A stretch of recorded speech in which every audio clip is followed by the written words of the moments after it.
Tarde, Visão Plural de hoje, dia 17 de setembro de 2013, tenho a honra de receber um profissional daqueles que dificilmente se encontram hoje no vasto mundo da imprensa brasileira.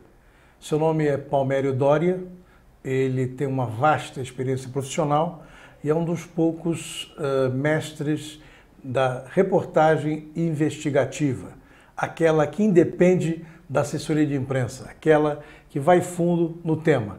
E ele está lançando um livro que você não pode perder, que é O Príncipe da Privataria. Esse livro vai falar na vida do homem que se considera acima do bem e do mal, o homem mais inteligente do país, o homem mais puro do país. O homem conseguiu agora entrar para a Academia Brasileira de Letras e conviver com João Baldo Ribeiro, que de vez em quando fazia algumas críticas a ele. Mas para falar sobre isso, vamos conversar com o Palmério Doria. Palmério, lembra para nós a tua trajetória profissional primeiro. Por onde você trabalhou? Diários Associados em Belém do Pará, a província do Pará. Beleza. Beleza. Depois, resumindo bem, Estado de São Paulo, imprensa nanica, ex principalmente, junto com a turma egressos da Realidade, Bondinho, Repórter 3, que foi uma tentativa de reedição da revista Realidade no fim dos anos 70, TV Globo, Folha. É mais fácil saber onde eu não trabalhei, né? Onde não deixaram trabalhar. Quanto tempo você levou para fazer O Príncipe da Privataria? São de contato mesmo em 93, quando ele surge nas paradas de sucesso, né? Uhum. Então, primeiro como ministro das Relações Exteriores do Itamar, depois como ministro da Fazenda. Uhum. A partir dali E havia também um movimento da imprensa para esconder os problemas dele com uma fazendola em Buritis, junto com o Sérgio Mota. O apartamento em Paris? Isso já é conversa dos dias de hoje, né? Isso é coisa dos dias de hoje. Mas naquela época eu sentia que havia um movimento da imprensa para escamotear fatos da vida do candidato. Os editores recebiam as matérias, né? Uma matéria, olha, isso aí está declarando por 200 vezes menos que o preço da fazenda. E essas coisas não apareciam na imprensa, né? Evidente que um presidente sempre é um bom assunto, né? Uhum. Mas o encontro com o meu interesse pelo personagem começa ali, neste momento. Bem, do personagem, algumas pessoas, está aqui na contracapa, eu vou ler algumas. O Barbosa Lima Sobrinho, que foi presidente da ABI, Associação Brasileira de Imprensa, dizia que ele não honrou o nome do pai nem a tradição da família. Depois, um parente, o general Felicíssimo Cardoso, que é tio de FHC, diz o seguinte: este meu sobrinho não é de confiança. O FHC disse a uma das suas namoradas, aquela que é mãe do seu filho, antepassado queria fuzilar Dom Pedro II. Mauro Santayana, que é um grande jornalista, diz que eles não agem como os brasileiros, e assim por diante. Bem, o Fernando Henrique Cardoso conseguiu enganar muitos na sua vida acadêmica, na sua vida política e na sua vida como homem público. Como tal, ele conseguiu singrar através de várias figuras. Ele tinha um grupo que o protegia, grupo que ficou rico, depois saiu do governo. Você tem um capítulo aqui que você fala os meninos e as meninas, não é o título, não é esse, do FHC. Eles são... As malvadezas. As malvadezas. As malvadezas das mulheres, dos homens e mulheres do presidente. Todas as malvadezas dos homens e mulheres do presidente. Como é que ele conseguiu regimentar tão brilhantes figuras para conseguir fazer malvadezas incríveis? Não enganou muita gente, não. Ele não enganou Milor Fernandes. Quem interessa, ele não enganou. Que devasta a obra dele, né? Põe abaixo a obra dele. Não enganou o Glauber Rocha, que já nos anos 70, no meio dos anos 70, dizia que ele era um entreguista, né? Uhum. Não enganou o próprio João Baldo, que disse que ele só entraria na academia se fosse sobre o cadáver dele. Ficou calado, se fez de morto agora, né, como se viu no dia 10. Mas, de maneira geral, o Telmo Martino, que morreu faleceu recentemente, já nos anos 70 dizia, ele Fernando Henrique Cardoso, não havia o FHC, né? É o impressionista dos impressionáveis. Então ele já era um cara manjado, né? Ele foi aquele cara que fez aquela coisa terrível de sentar na cadeira antes, né? E o Jânio, quando ganhou, e o Jânio depois limpou a cadeira, né? Olha aqui, tá aqui o Andréas de São Paulo, pergunta o seguinte: diante de vários temas possíveis, qual foi o motivo que você escolheu o FHC para um livro? De onde veio a inspiração para esse livro? Você pode falar com ele, o Andréas, na câmera aqui. Olá, Andréas. Eu já meio que respondi, não é? Quando, ali nos anos 90, apareceu uma fazendola e a gente sabe, aquela história, em sociedade tudo se sabe, dizia o Ibrahim Suede, só que não contam, né? E, por exemplo, não se contava que existia essa fazenda. Já naquela época, a história da Miriam Dutra aparecia, né? Porque o romance dele com a repórter da Globo começou nos anos, durante a Constituinte, naquele clima de folia da Constituinte, né? Então, as histórias, os segredos, os segredinhos já começavam ali.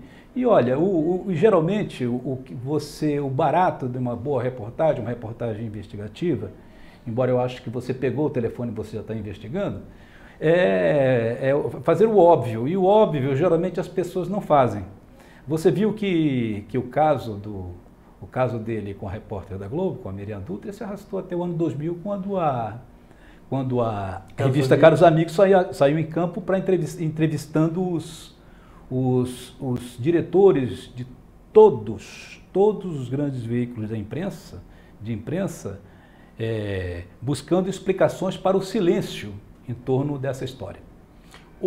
A Miriam Dutra foi protegida, o Roberto Marinho a mandou para a Europa, ela ficou exilada na Europa, enquanto o Fernando Henrique ficava aqui protegido pela imprensa que não contava aquilo que sabia, até que o Caros Amigos publicou essa entrevista. Uma das coisas importantes do seu livro é que você comprova a compra do segundo mandato. Você conseguiu descobrir um dos participantes, um parlamentar, que participou do conluio que foi feito pelo Sérgio Mota. Sérgio Mota, para quem não sabe, é o PC do Fernando Henrique. É o homem que levou grana da privataria, levou etc e tal. Então, das privatizações. Então, nessa brincadeira, você mexe num vespeiro no Congresso Nacional. Quer dizer, cada deputado recebeu R$200 mil para poder votar na reeleição do presidente. Os acrianos receberam por baixo 200 mil, mas o Pedro Simon fala em pelo menos 150 parlamentares envolvidos nessa história. Ou seja, havia uma fila para a venda de votos. Era um trio que cuidava disso. O presidente, que realmente sabia de tudo, né? O Sérgio Mota, o operador de sempre, né? Tesoureiro também, dono da chave, do cofre e da chave do cofre, e o Luiz Eduardo Magalhães. Então, esse trio cuidou.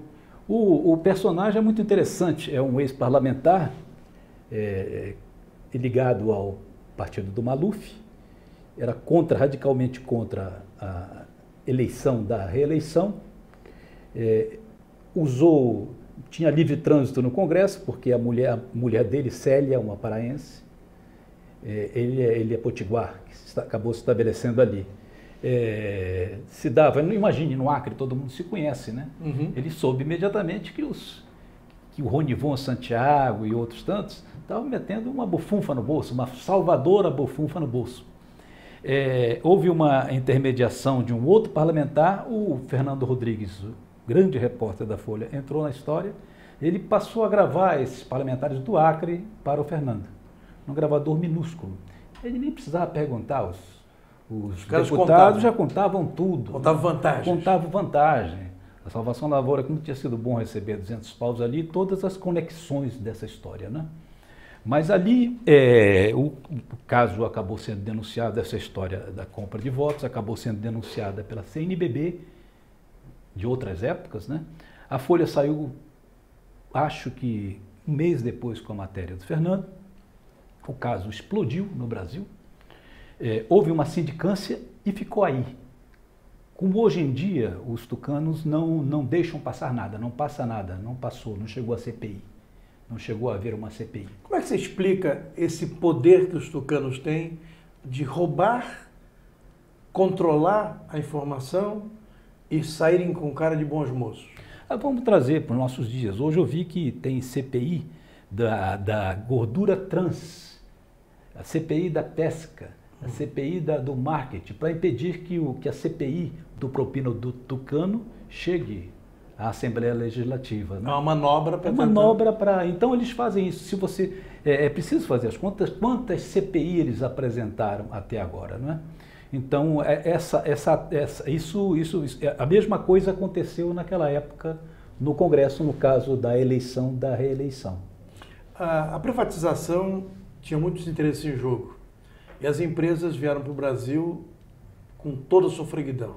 E empresas brasileiras que o governo brasileiro tinha investido foram entregues de graça ou na Bacia das Almas para empresas estrangeiras. Exemplo, a Telefônica, a Telesp, que era o sistema Telebrás. Burrice político-estratégica. Mas correu dinheiro nisso aí. Uau! Mas na verdade nós pagamos, não é? Nós pagamos para eles nos comprarem. Essa que é a história. O caso da Light é ótimo. O caso da Light... Você foi o primeiro jornalista que eu vi fazer uma ligação entre os bueiros que explodiram no Rio de Janeiro e a situação da Light. Conta um pouquinho essa história que ela é muito boa. O Rio hoje em dia é um campo minado.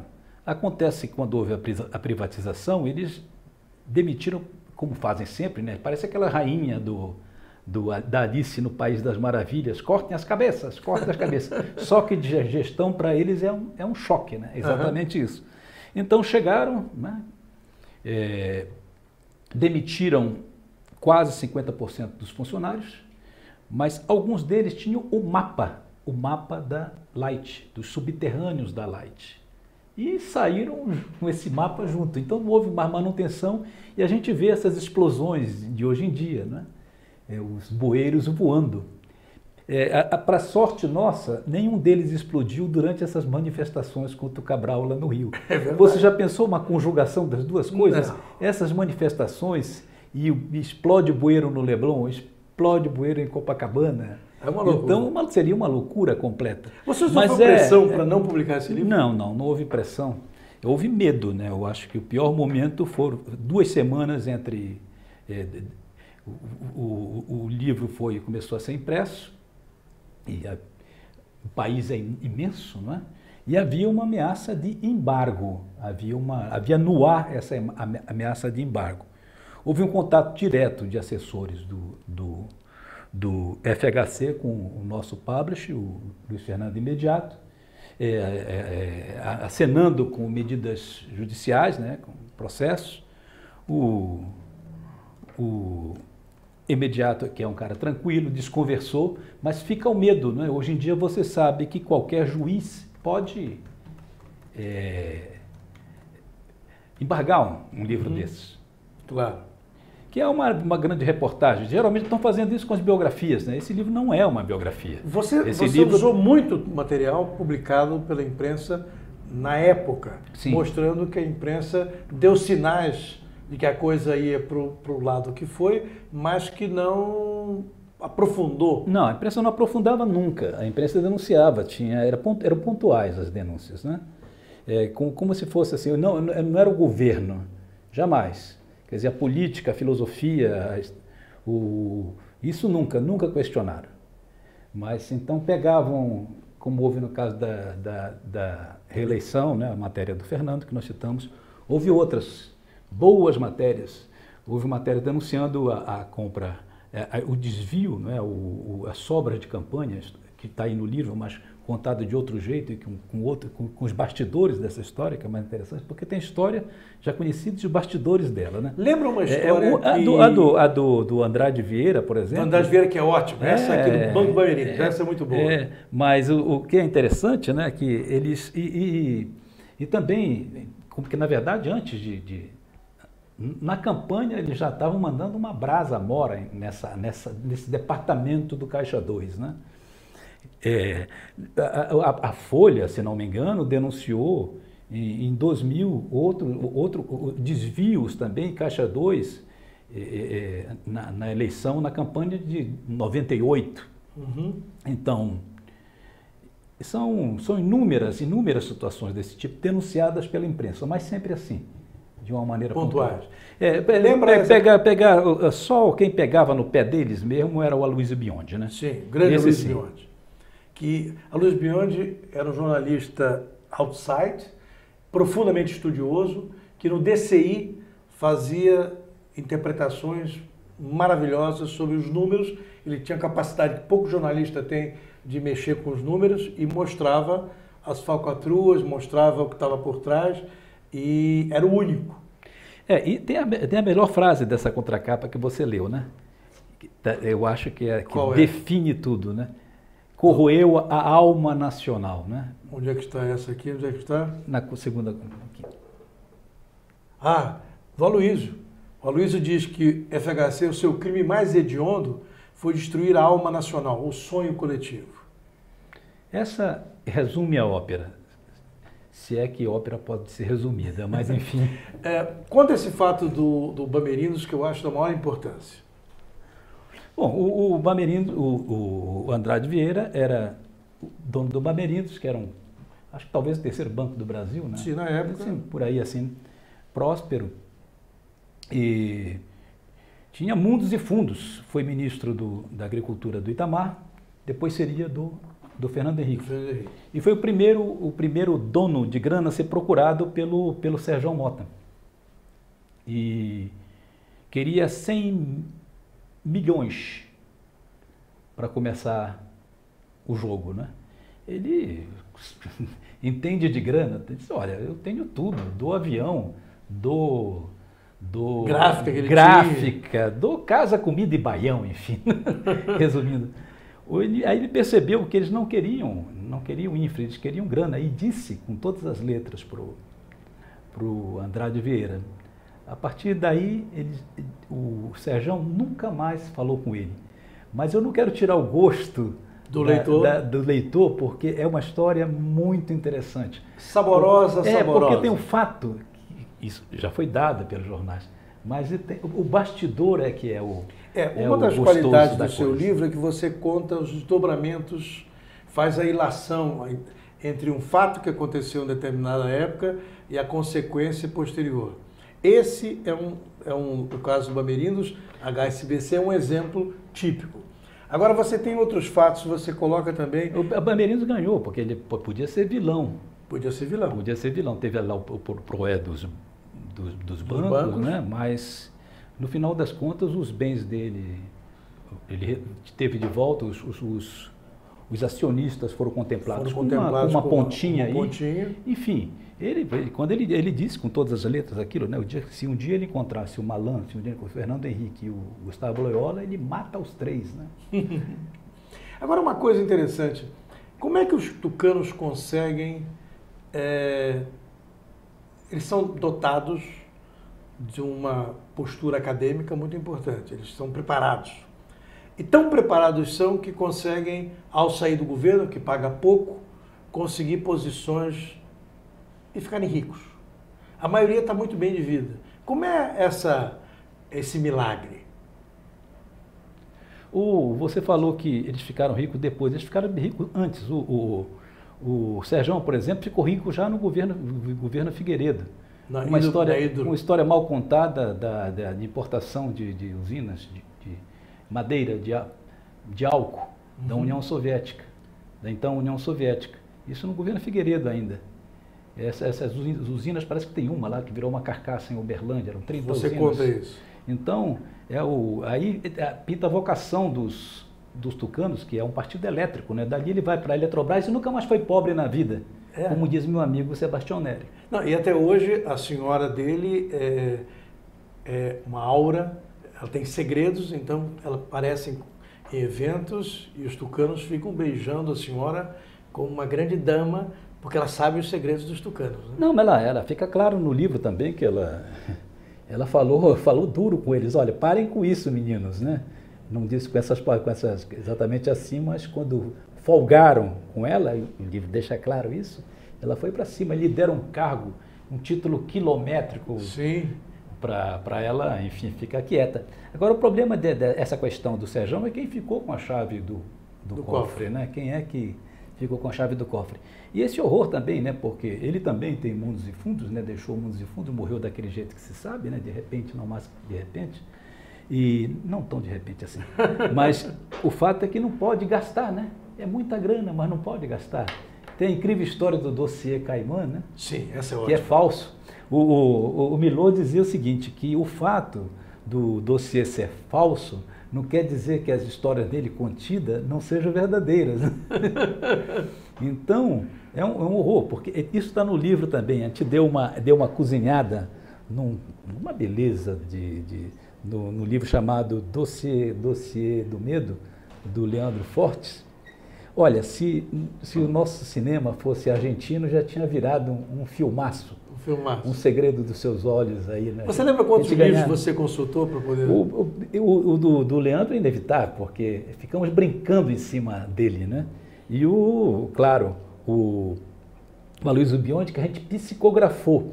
O Aloysio Biondi tinha por característica trocar tudo mastigar, trocar tudo em miúdos. Mas a gente psicografou ele também, fez uma entrevista para ficar mais fácil de entender, mais saboroso de entender. Mas basicamente esses dois. Você faz uma... Mas só voltando, desculpe, mas no caso dessa turma toda, eles foram... tem uma expressão que é assim, por que Fernando enrica, né? Todos enricaram ali, né? Eles já eram... Lá dentro foi a farra do boi. Eles faziam todas as ligações, eles trabalhavam para o banco, né? Fizeram negociatas com o banco e saíram direto, sem escalas, e foram trabalhar nesses bancos, por exemplo. Ou essas grandes corporações. Do Fritz. Todos, Lara Rezende, Pércio Arida, toda essa rapaziada, esses rapazes, esses maravilhosos rapazes que nos deram o Cruzado, depois o Real. Então eles mamam, criam leis terríveis, como na Vale do Rio Doce, Lei Candir, né? Lei Candir.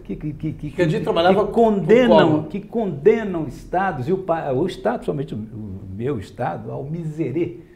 Ali tem a maior a província mineral do mundo e vive um miserê. Você sabe qual é. Não, eu sou filho amazonense. Então, a gente conhece. Meu pai é amazonense, então eu conheço aquela... Uma das maiores descobertas do mundo em todos os tempos, e a gente passa por esse vexame. Tem um fato importante da Petrobras, que o Reichstag quis transformar, mudar o nome da Petrobras, que era um meio caminho para entregar aos estrangeiros. Conta essa história também. Não, o Fernando Henrique Cardoso queria se livrar da Petrobras já quando ministro da Fazenda. Ele fez um corte profundo no orçamento da Petrobras, se eu não me engano, 52%, posso estar enganado. E lá dentro continuou o processo, porque ele diz isso, tem recortes dizendo claramente que ele queria, por que não vender a Petrobras? E que era a meta deles, eles não chegaram lá. A Petrobras, o que é? A segunda bandeira nacional, né? Uhum. Uns dizem que a Vale é mais importante, outros dizem que é a Petrobras. Mas o alvo era a Petrobras. Então, o Rastu era o homem que comandava esse processo e encomendou a campanha, acho que fez a encomenda ao Alexandre Machado. Sempre o Alexandre Machado está em todas as grandes jogadas dos não era. E quando as coisas pioraram, quando sentiram que o Brasil estava no buraco mesmo, né? Aí entrou em cena aquele cara que tem um condenado, o Bornhausen, né? Bornhausen, ele tem ele queria vender tudo, Petrobras, Banco do Brasil, Caixa Econômica, não fazia, ele queria fazer caixa, né? Tem uma história do E sempre com essa história, com essa lorota de baixar os custos e devolver para o povo em obras e tarifas baixas, tudo. Nós sabemos o quanto nós pagamos. Se você entrar hoje, se você for para o livro também mostra isso, a gente foi em algumas favelas, né? Como é que a perversidade da Eletropaulo em São Paulo, por exemplo, né? As tarifas. O telefone, a gente sabe o que paga o telefone mais caro, a tarifa mais cara do mundo. A Telefônica hoje, Vivo, né? Ela tem uma meta. Se a meta não é alcançada, eles vão botando uma graninha em cada conta e que, como a gente não vai controlar tudo, então eles ganham sempre por vias transversas. Então, há sempre maneiras de enganar o cidadão e a população. Isso é uma coisa corriqueira, né? Não, mas o que é fundamental é que a pessoa entenda o desmonte. Sim. Havia engenheiros, tem um depoimento do Ricardo Ferreira, que foi um diretor da Telesp aqui em São Paulo e no interior também, o que se desmontou, quer dizer, o que se perdeu. Você sabe que a revolução da ditadura foi nas telecomunicações. Sim. Então havia uma estrutura no Brasil. Estrutura consolidada. Consolidada, que foi destruída. Não, e os maiores engenheiros inovadores estavam na Telesp. A Telesp era inovação permanentemente. Eles destruíram, mandaram todo mundo embora, destruíram tudo. E no momento do grande salto. Sim. Aí que está. Então, o depoimento porque engenheiro. Os números a gente conhece, mas o que faltava era alguém contando em detalhes como isso pôde acontecer. Pergunta aqui o Andréas de São Paulo, por que o país é tão corrupto? Bom, a gente vai ter que remontar pelo Vale de Caminha, né? Mas eu tenho a impressão que nós tivemos uma chance em 64. Você lembra que existia lembra do Paulo Freire, né? Quem Sim, pode esquecer? Paulo Freire, né? Não pode esquecer. O método Paulo Freire. Então, ensinar a ler o mundo. Ele não queria que as pessoas só aprendessem a assinar para virar voto de cabresto. Você sabe, quando veio a Revolução, foram enterrados 3.000 projetores de slides que ensinariam a população a ler o mundo. Então, eu tenho a impressão que nós sofremos, se fala nas heranças malditas do Fernando Henrique Cardoso, mas é preciso falar nas heranças malditas da ditadura, que quebrou o elo, rompeu o elo. Tem as perdas econômicas, tem as perdas culturais. Perdas geracionais. Quando você vê o quadro político hoje em dia, né, os Renans, os Sarneys, os Henriques, Alves, essa turma toda, o paranaense Álvaro Dias, né, Agripino Maia, a gente fica pensando no Congresso da outrora, que até a direita era mais interessante. Sim, né? sim. Sem dúvida. Então, não há dúvida. Se você pega um Ministério Jango, por exemplo, é um espetáculo, a qualidade de seres humanos que havia ali. Tinha a esquerda negativa, né, como diziam, né, e a esquerda positiva. A esquerda negativa diziam que era o Brizola, mas era também o Miguel Arraes. A positiva era o Santiago Dantas. Sim. Mas eram figuras pessoas espantosas. excepcionais. Mesmo na ditadura havia um Evaristo de Moraes. Sim. No STF, não é? Então, eu não sei se eu respondo, houve um choque, né? Houve um elo, não é? Então isso explica, o país não conseguiu dar um salto. Em 89, talvez, como tinha uma cabeça voltada para isso, tinha o Darcy Ribeiro do lado, por exemplo, que era homem do Jango, né? Uhum. E que cabeça, imperador do Brasil. Né? Então, o Brizola lá no Rio de Janeiro começou, né? Educação, os CIEPs, essas coisas. Mas eu acho que é a educação. Falar nisso, esse livro tem uma grande falha, porque a gente pensou, primeiro, dedicá-lo ao Getúlio Vargas, depois ao Darcy Ribeiro. Então, não sei como nós acabamos esquecendo.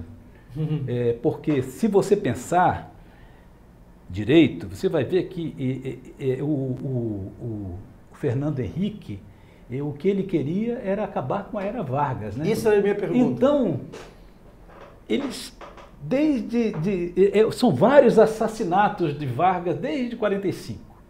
Eles tentam matar o Vargas, depois tiraram Vargas, depois tentam impedir a posse, depois levam ele ao suicídio, depois tentam impedir que o Jango assuma a presidência, a plenitude.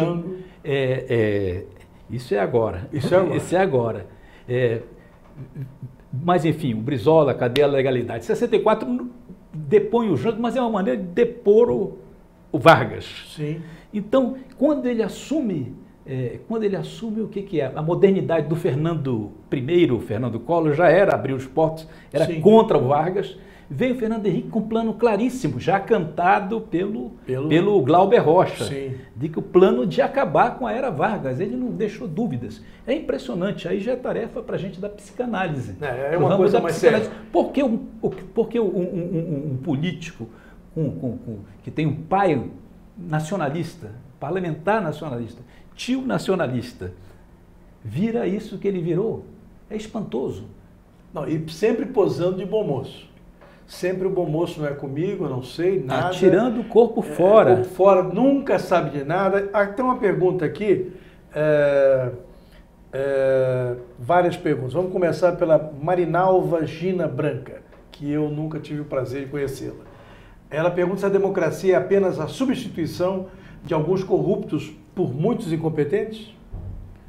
Eu acho que é evidente que às vezes dá repulsa, né, quando a gente vê essas histórias todas, mas eu tenho a impressão que a gente não pode entrar nesse departamento, senão eu sou muito jovem ainda para ficar nesse estado de espírito que não tem jeito, né? Então eu acho eu acho que estava falando sobre esse problema um pouco antes. É um problema de educação mesmo, de a gente perder o parâmetro educacional para poder formar gente qualificada. Cadê o Darcy Ribeiro? São figuras como essas. Eu ia lembrar uma coisa, tem uma pergunta aqui do Andréas, que pergunta qual é o melhor presidente da história do Brasil, no seu entender? O Getúlio Vargas, tanto que a gente acha que o Getúlio Vargas é o fundador do Brasil moderno, não é? Ele deu uma volta redonda no Brasil. Não é à toa também que hoje em dia, quando se fala, no momento de crise, o próprio Lula diz assim, olha, querem que eu faça com Getúlio Vargas, dê um tiro no peito. Sempre ele é invocado, ele paira na história do Brasil. O Adriano Santos pergunta, você acha que o PSDB desviou dinheiro do metrô? É humorista. É humorista. Olha aqui, uma coisa interessante. Mas é engraçado que eles aparecem, você vê que eles aparecem ao cuidado da imprensa, eles aparecem como agente público. Não se fala tucano. Há todo um cuidado eu estou no programa chamado Visão Plural, ainda bem, porque só existe um partido, que é o Pensamento Único, e o partido da imprensa, né? É verdade. Você não consegue. Eles dizem que veio os outros lados. Eu acho que isso não existe. Não dá para ver todos os lados de uma questão. Mas essa blindagem parece o carro do Batman, né? Não passa nada, não é todo cuidado. Você fala também no teu livro sobre a relação Itamar-Fernando Henrique Cardoso. Você conta que o Itamar tinha outras hipóteses antes de optar pelo Fernando Henrique. Conta essa história para a gente. A hipótese 1 era o Antônio Brito, que estava de olho no governo gaúcho, né? Chegou a pensar no próprio Pedro Simon. Havia outras alternativas, mas eu entrevistei em Juiz de Fora, pouco antes dele morrer. Ele não se perdoava até ali ter escolhido, ter feito essa escolha. Mas ele disse que não tinha opção. O candidato dele era o Brito. Era o porta-voz do Tancredo. O porta-voz do Tancredo. Mas eu tenho a impressão que naquele tempo o Brito não saiu porque ele achava que não ganhava. O Lula, você deve lembrar, estava disparado nas pesquisas. Verdade. Era uma parada dura, seria uma parada dura. É uma coisa que não está no teu livro, mas está por baixo do livro. Qual é a importância dessa manipulação que a imprensa faz para os brasileiros de hoje? Bom, essa história é muito antiga, né? Nós estávamos falando de 54. Não havia o que da grande. Hoje em dia a imprensa como hoje, né? A imprensa é dominada por famílias. Sim, meia dúzia de famílias. Hoje, por exemplo, não tem o Correio da Manhã, não tem o Diário de Notícias, não tem o Jornal. O Jornal do Brasil. Não tem o Jornal do Brasil. Mas essas grandes famílias não permitem que a imprensa, que a mídia seja democratizada. Né? Eu não gosto da palavra... Pluralista, não permite. Nós temos um livro chamado O Crime de Imprensa, que cobre a eleição de 2010, da Dilma. A gente mostra claramente esses métodos da imprensa, esse método da imprensa, né? Aí eles se juntam para dar o seu... E se unem como partido mesmo para impedir que o Brasil avance. Uhum. E melhor ainda, para fazer com que o Brasil dê uma marcha ré na sua história. Não é? O problema, a saída é a democratização da imprensa. O fato de a imprensa eleger heróis, alguns são bandidos, outros são mocinhos, é uma boa forma de trabalhar contra a democracia? Hoje virou, né, nem bandido mocinho, é torcida de futebol, não é? A gente está à véspera de um julgamento decisivo amanhã, né? Decisivo em termos, tá? Existe recursos, tem que previstos pela Constituição. Então, os jornalistas hoje já se raciocinam como torcedores, né? Como time de futebol. Parece que narrando o jogo. Alguém brincou dizendo que o Galvão Bueno vai narrar o julgamento de amanhã, né? Então, a sessão do STJ amanhã. Esse é o clima que eles implantaram no Brasil. Não me parece que pessoas assim queiram esclarecer o público, né? O André está perguntando onde ele pode conseguir O Príncipe da Privataria. Qualquer livraria, distribuição nacional. Bem, só para você saber, Andrés, o livro já está entre os 5 mais vendidos, mesmo com a grande imprensa não abrindo uma página para divulgar o livro, ele está entre os 5 mais vendidos. Então, cabe a você ir numa boa livraria, pedir o livro, comprá-lo, falar no boca a boca, que o boca a boca é mais importante. O livro que fala das heranças malditas de FHC e aquilo que eles fizeram com a privatização, vendendo o patrimônio brasileiro para os estrangeiros, que estão contentes e tranquilos até hoje, não é? Sim. Qual é o próximo Nadando projeto de braçada. Qual é o teu próximo projeto? Eu dei uma pista ainda agora, né? É fazer as heranças da ditadura, mas tendo como foco a cultura. Então, Paulo Freire, Teatro Roda Viva sendo invadido pelo CCC, essas perdas culturais. Nós tínhamos, por exemplo, você deve lembrar, uma editora de esquerda, né, do Eni Silveira. Sim. Civilização Brasileira. Que o Miguel Arraes foi preso, acho que ficou 1 ano em Fernando de Noronha. E quando foi solto, fizeram uma feijoada em homenagem a ele na editora. E no outro dia teve o que se chamou depois de feijoada do IPM, né? Então, mas ali era uma editora de esquerdas. Hoje em dia você vê na lista de mais vendidos, por exemplo, de vez em quando a geração consegue quebrar esse bloco único, né, de pensadores, de jornalistas e tudo mais de direita, né? Pensamento de direita, um pensamento direitoso e às vezes até fascinoroso. Então é espantoso que um livro desses esteja ali dançando no primeiro lugar. Você dá palestras sobre os temas que você escreve. Não, raramente. Raramente. Eu bato papo com... Bate-papo. E quem estiver interessado em bater papo com você, pode escrever para a editora? Claro. Então, o editora, qual é o www.geraçãoeditorial.com.br. Lá você pode ter contato com o Palmério Doria, autor desse e outros livros, e aprender um pouco sobre a história brasileira, sobre aquilo que a imprensa brasileira não conta e sobre quem é quem na imprensa, como é que as coisas, como os negócios são montados, o que os empresários fazem, os corruptores de sempre, são sempre os mesmos. Tem uma pergunta aqui para acabar, o Andrés pergunta, quem foi mais corrupto, o governo FHC ou o governo Lula? Não dá para comparar. Eu acho que perto da turma do FHC, até o Sarney é um amador. Até o Sarney é um amador. Tá bom. Olha, são 16 horas e 55 minutos. Eu, infelizmente, vou ter que terminar o Visão Plural de hoje, agradecendo a presença do Palmério Doria e sugerindo a você que você compre esse livro, que você vai ter condição de saber muito sobre o Brasil. E eu vou terminar com uma citação que está na contracapa do Zé Aparecido de Oliveira, um dos homens mais importantes da política brasileira, diz assim, FHC ficará como o maior traidor do Brasil. Mas está na Academia Brasileira de Letras, não é? É por aí. Algum recado para o público que você queira dar? Não, foi uma... eu adorei bater esse papo com você.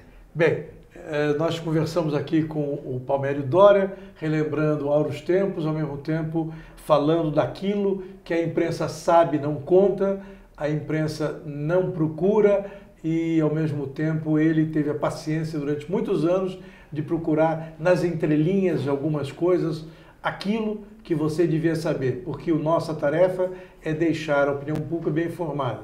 Às vezes bem, às vezes mal informada, depende de onde estejamos exercendo nossa função. E a função da AltV é permitir com que pessoas que não compactuam com o pensamento único possam expor as suas ideias, a pluralidade democrática, como faz o Palmério Doria e também a Geração Editorial. Quero agradecer ao Palmério Doria, ao William, que é o responsável pela parte de assessoria de imprensa, e ao meu amigo Imediato, que é um publisher corajoso ao publicar um livro que todos não queriam publicar, mas ele bancou porque sabe que está sendo um livro importantíssimo para reconstruir a história brasileira. Muito obrigado.